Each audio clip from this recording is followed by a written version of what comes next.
I just want to make sure that the sound is loud and clear. Well, actually, I can hear myself now, so that's okay. Mr. Vegas, Mr. Villegas, please do not spread ignorance about the Medu Netcher or the Hieroglyphic. This is a cordial message to you. We don't know each other from a can of paint, and apparently you are in good terms with some people that are not my best friends, for lack of better words. And maybe it's more than friendship, maybe there are some family ties. So you are someone who is quite famous. You are a very popular dancehall artist. Your music video for the song Heads High alone has 6 million views.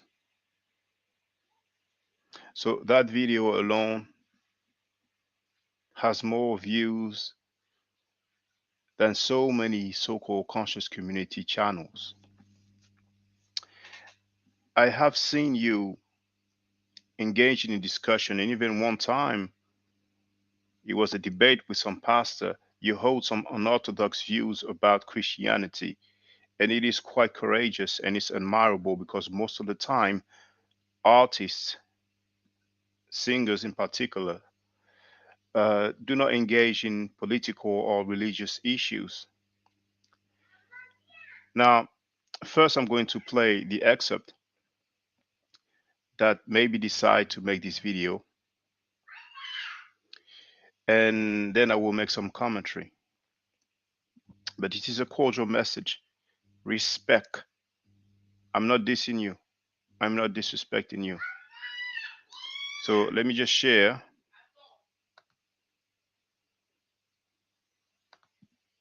This book is a I'm not beating up Garfield. No. You are indirectly, because you know what you're doing?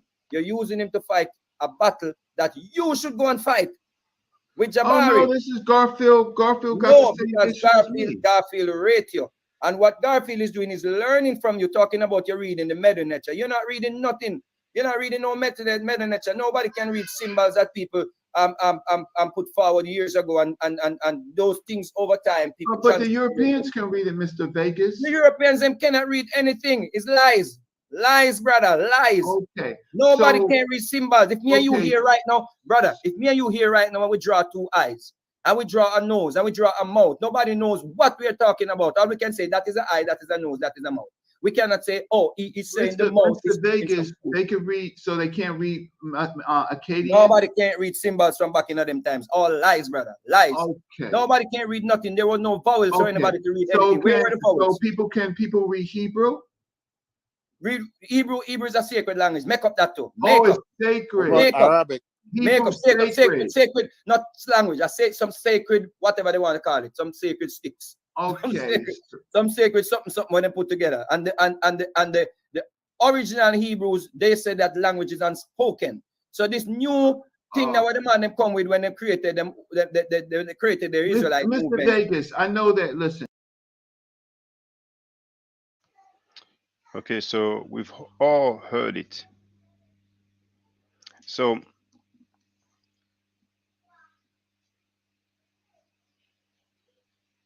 most of the people who have made the claim that the Medu Netcher has not been deciphered are not as popular as Mr. Vegas. Mr. Vegas is probably the most famous person to make that claim. Now we have the book by Walter Williams, and I don't know, but I'm wondering if that could have been an inspiration for Mr. Vegas to go and claim that it hasn't been deciphered. Because many people quote that book since it is entitled The Historical Origin of Christianity, and it argues that Jesus Christ never existed. And many people who used to be into different Abrahamic belief systems, in this instance in particular into Christianity, they are happy to have a book like that would tell them that such a biblical character, which is really one of the main biblical character, the central figure of Christianity, never existed. Then it comforts them. And some believe that Walter Williams is a recipient of a doctorate degree. I'm not aware of him having any.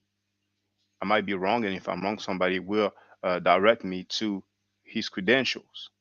So the book was mainly about the origin of Christianity, according to Walter Williams, and over 2 pages, Walter Williams explained why he thinks, why he believes the Medu Netcher has not been deciphered. And for the record, a book has been released by pseudos and plagiarizers, but they touch on that topic, and it's a rebuttal to the claims of Walter Williams. Besides those pseudo plagiarizers, some of them bend over and get spanked in the buttocks. We have specialists, we have experts, we have plenty of PhDs around the world of different creed, race, color, ethnic group, ethnic background. They may be white, black, um, Middle Easterners, and they have studied in that academic field called Egyptology. And many of those people happen to speak several languages fluently, and they are able to read ancient languages. The field of Egyptology, as an academic field taught in universities worldwide, has been there for around 200 years. Other fields came later. So I don't know once again if that's one of the reasons that made Mr. Vegas believe that the Medu Netcher has not been deciphered. But in that short discussion, the excerpt from that discussion, Mr. Vegas said that they say Hebrew is a secret language, and I think he might have said unspoken language. But that wouldn't be a language, that would be maybe a writing or a script. But when he said they say, who is he talking about? Many people say a lot of stuff that they cannot back up, that they cannot substantiate. And the Hebrew went through some reconstruction phase. However, Mr. Vegas argues that it's not a proper language, that people cannot read it and it's fake. Fine. We hear Mr. Vegas saying that there were no vowels. The Arabic language initially was written without the vowels. So this argument doesn't hold weight. Later on down the line, because of the spread of Islam and because non native Arabic speakers converted to the religion in order to make it easier for them, they came up with those diacritical marks in order for people to know what vowel sounds they should pronounce when reading the Arabic language. So the example that I usually give is the word kitab. And the transliteration of that word will be three consonants: the K sound, the T sound, and the B sound. No indications of vowels whatsoever. But thanks to those diacritical mark, people know that with the K sound, they should pronounce a E sound. Then, you have the fatha, the kesra, and then you have another diacritical mark that lets people know that um, with the T sound, they should the T consonant they should pronounce the R sound or vowel sound. Now, when it comes to the Medu Netcher, a lot of people fail to understand that the Greeks used to be in the land of Egypt while the hieroglyphic or Medu Netcher was still spoken. And it is mainly thanks to that um, monument called the Rosetta Stone that people were able to, quote unquote, decipher. Champollion mainly decipher the hieroglyphic writing system or language because it is the same text written in two different Medu Necher script. So that's the same language, but two different scripts. And the Greek. And since people had the knowledge that inside of a Shenu or cartouche, we have the name of a king, they were able to work out what phonetic values different symbols had. So when Mr. Vega said, well, if I draw some eye and some mouth, nobody knows what it is. Nobody can read ancient symbols. With all due respect, Mr. Vegas, it is not accurate. It's a lack of knowledge and lack of understanding.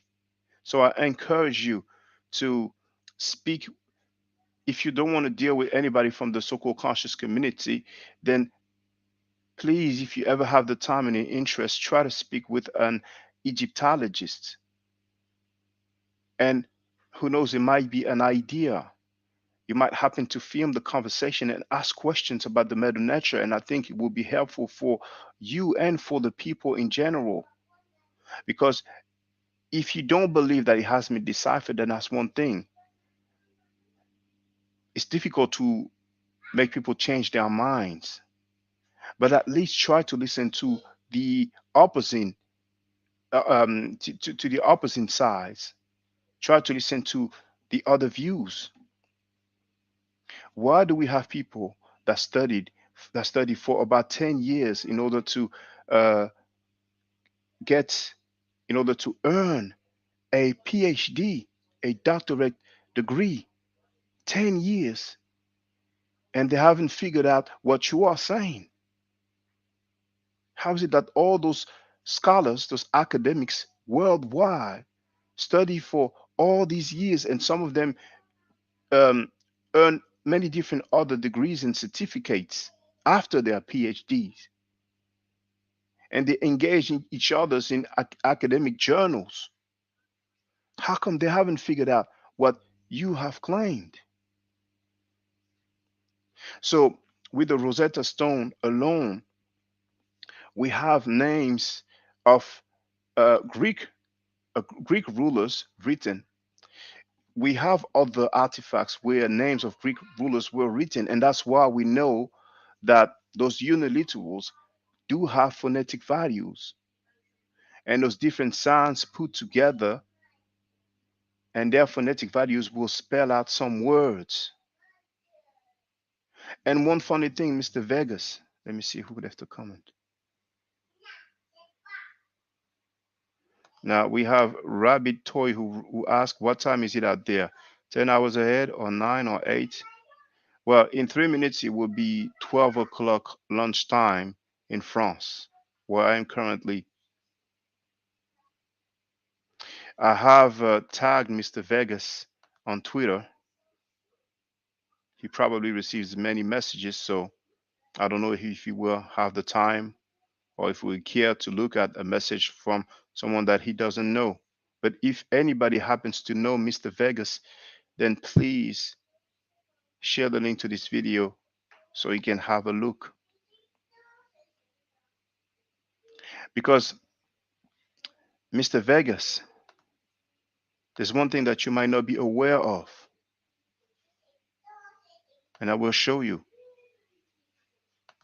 Because a lot of people don't know that when we talk about those ancient symbols or ancient signs, our alphabet from the A all the way down to the Z or Z, it derives from the Medu Netcher. But we don't say that. We don't know what it means. We cannot figure out those symbols and those signs. And I'm about to share the article on my website. So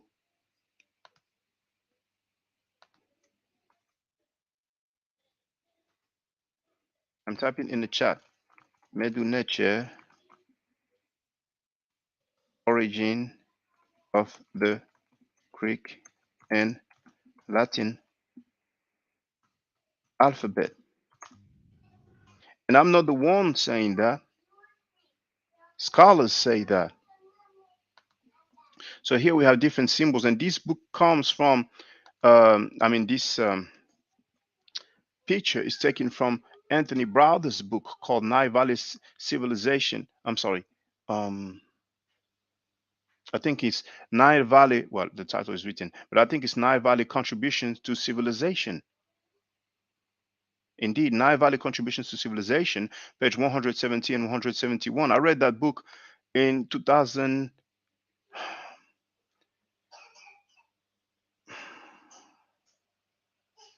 probably before 2008. And we see here, for example, the Kemetic or Medu Netcher, the ox's head. Then we have the Semitic Aleph, the ox's head, and the Phoenician Aleph, and finally the Greek Alpha. So the direction has shifted. Here is basically pointing to the side, and here is pointing up, probably because it's quicker this way. And then finally we have the Roman A, and we have many other different Kemetic symbols that pass through the Phoenician, because Semitic is not a language anyway. Nobody speaks Semitic. There's no language called Semitic. So underneath here, there is Stephen Roger Fisher, okay? And this is what Wikipedia says about Fisher. Stephen Roger Fisher, born 1947, is a New Zealand linguist. He is the former director of the Institute of Polynesian Languages and Literatures in Auckland, New Zealand. Fisher is the author of more than 150 books and articles on linguistics, many of which are commonly cited for his contributions to the decipherment of ancient scripts. Fisher was elected a Fellow of the Royal Society of New Zealand in 2010.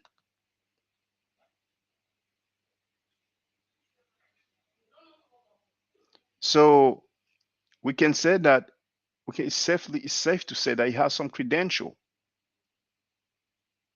More than 150 books and articles on linguistics, and this is what he showed. And the source here is Fisher's book called A History of Writing, page 48.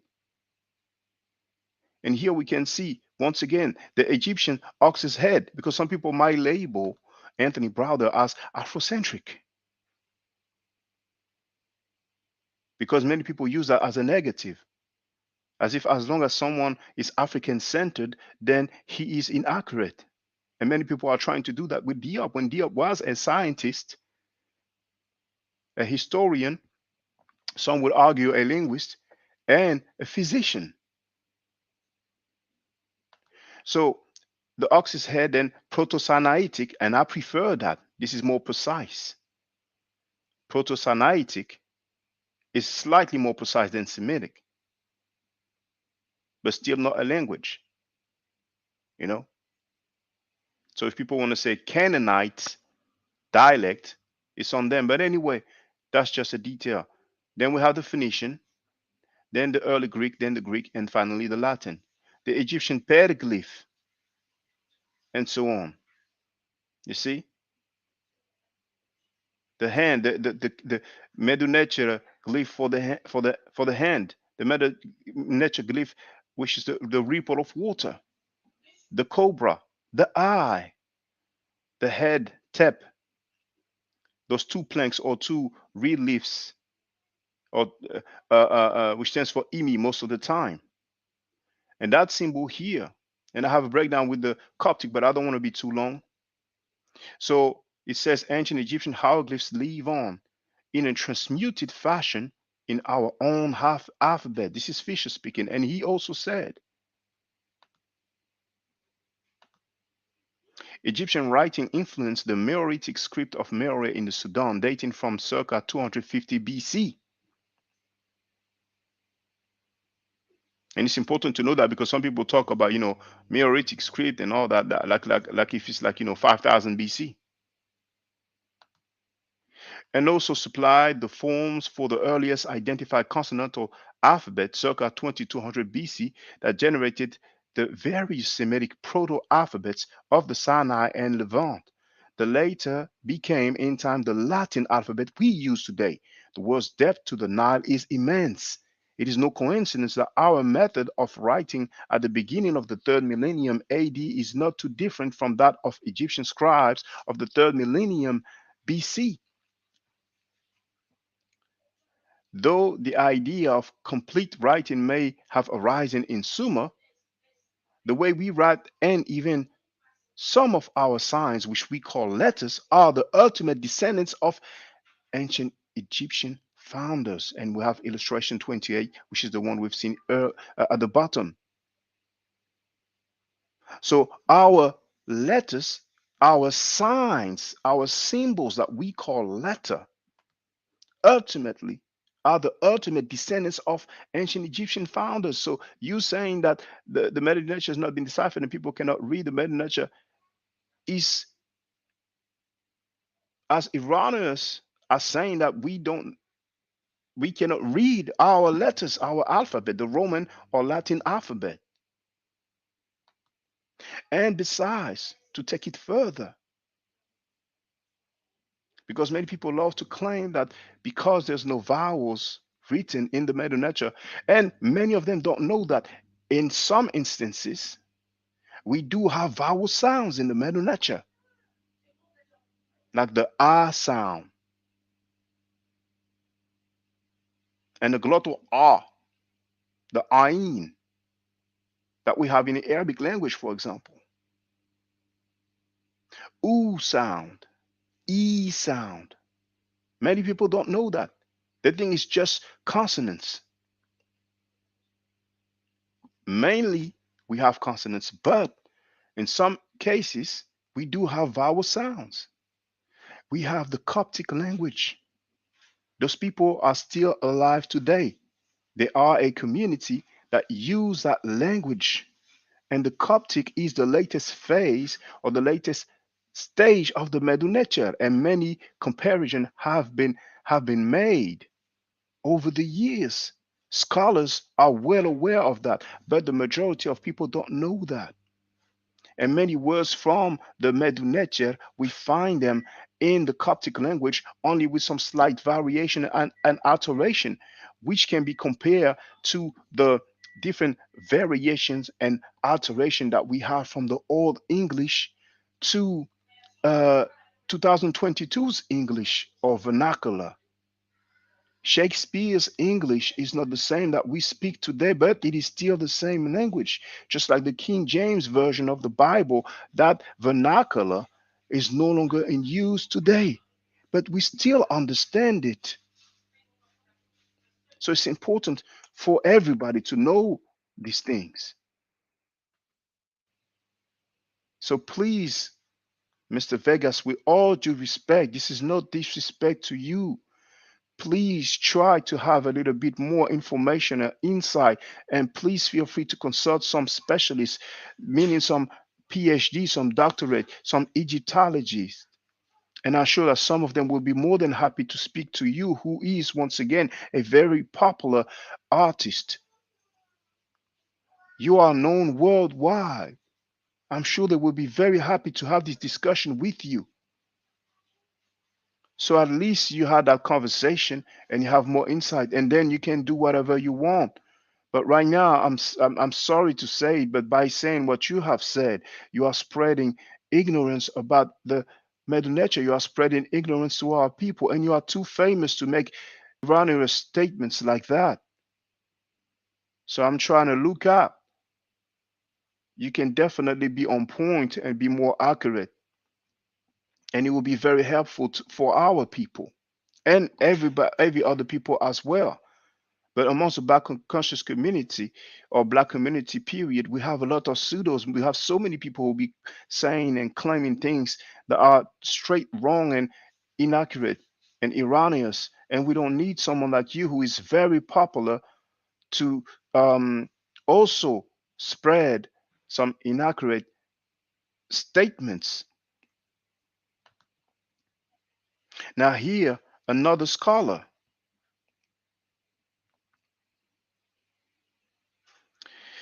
She is called Orly Goldwasser.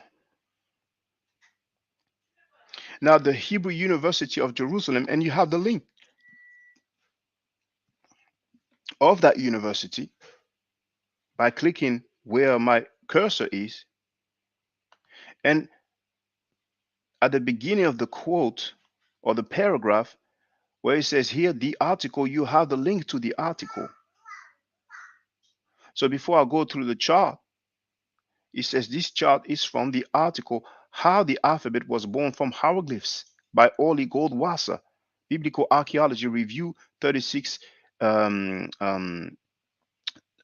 it /2 March /April, and he won an award for best of bar, which I believe stands for Biblical Archaeology Review, and the award was for 2009-2010.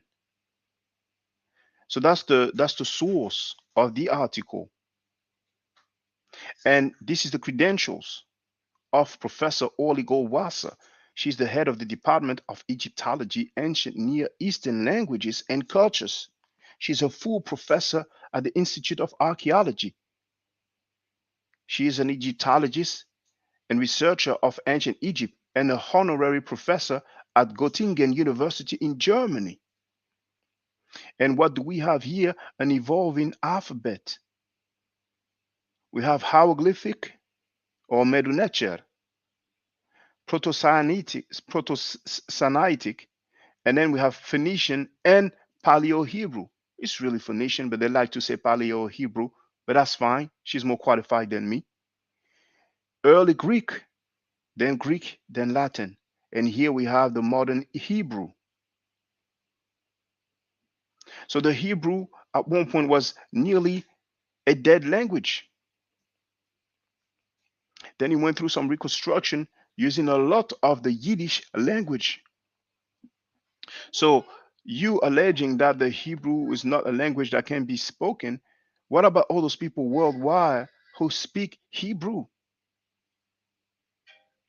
So the Coptic is still a language spoken today, even though it is mainly a liturgical language. Some people will still speak it at home. It's not necessarily a language that we will hear people speaking in the street, but within Coptic communities, communities inhabited by Copts or Coptic people, we might hear people conversing in that language, which once again is a descendant of the Medu Netcher, or the latest phase or latest stage of the Medu Netcher.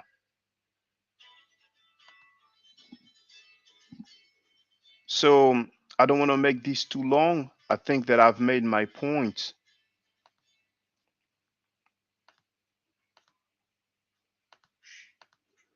I just want to put this on the screen.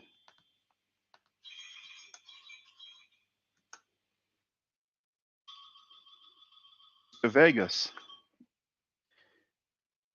if you will ever want to have a discussion with me, I will be more than happy to have it with you. If for whatever reason you don't want to do it live on the air, and you are free to hop in anytime I'm live streaming, feel free to subscribe to my channel. You have the YouTube account here. You can hit the notification bell so you'll be notified when I'm live streaming, and you are free to hop in anytime. Like everybody else is always free to get on the panel or participate in the chat, no matter what topic I'm addressing, and no matter what they want to address or ask about. But if for whatever reason you don't want to do that on air, you know, I'd be more than happy for us to have a discussion privately. Though I prefer when it's done publicly, so uh, it's there's transparency and it avoids any and any eventual problem that may arise from private conversations when no third party was there and there's no way to prove or demonstrate what was alleged or said or shared. So I'll be more than happy to have this discussion with you if you will be interested. But once again, feel free to consult with the experts, with the specialists, with the authorities, which are the PhDs, the people who hold a doctorate degree. And since we are talking about the Medu Netcher or the hieroglyphic language, then Egyptologists, PhDs in Egyptology, will be the most suitable people for you to address, for you to reach out to. Please, Mr. Vegas, consider it. So,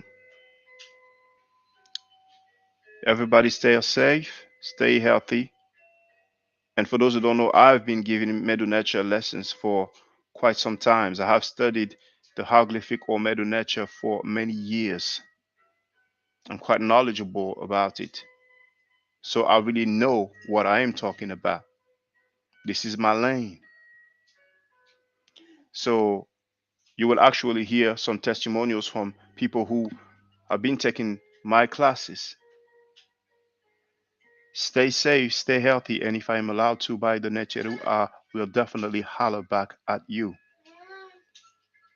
Hotep. Now, for the record, for those who don't know, I'm giving Medu Netcher classes. And here, that's the flyer. Okay? So, those who are interested, feel free to holler at me. If you're not interested, it's cool. But I recommend that everybody who has not yet seen the video, Kemet and Ma'at, before Judaism, Christianity, and Islam, then watch it. It has about 300,000 views and really deserves to have a lot more. I just want to let everyone know who's listening in now and who's going to listen to this stream in the future. I just had my first Medu Netcher class by Brother Shaka today, and I've had other Medu Netcher lessons by other teachers, and I can tell you right now, the brother is the best in the game. He is that was one of the best classes I've ever had, ever. So if you're interested in learning the Medu Netcher, if you're interested in getting the basics of it, Brother Shaka is an awesome teacher. Get with him, and it's extremely affordable. This brother is giving us his time and his skills, and he's basically giving it away. I mean, I just consider it a donation. You know what I'm saying? So if anybody's interested in learning the Medu Netcher, get with this brother right here. He's an awesome teacher. And I'll end with that. Hotep Senu, Hena Senut. This is Julie, also known as Servant of Yah, and I'm currently taking the Medu Netcher classes with Brother Shaka, and it has been an amazing experience.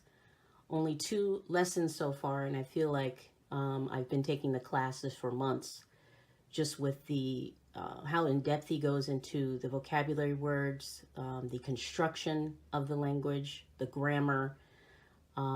It's been immeasurable, the experience. And one thing that comes across, hands down, is his extreme passion for teaching this to anyone who is willing to learn and has an interest in learning. So I highly suggest, if you are interested, even a minimal interest, that you subscribe to the classes with Brother Shaka.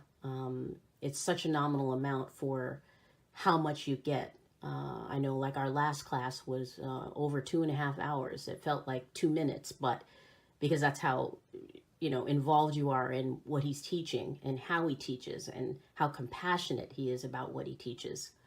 Also with sharing materials free of charge. No question, no doubt. It's just what he does. He doesn't have to, but he does. And so I just wanted to give a short testimonial about the class and the effectiveness of the class. And all of that is attested to how studied Brother Shaka is.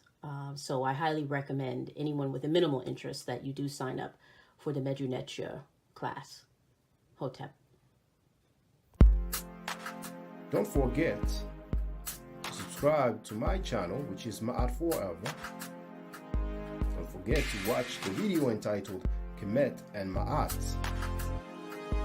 Don't forget to share Kemet and Ma'at on my channel on Twitter, Facebook, Instagram, WhatsApp, or other social media that you use. Email, text messages, you name it. Those who wish to donate can do so on paypal.me/ma'atforever.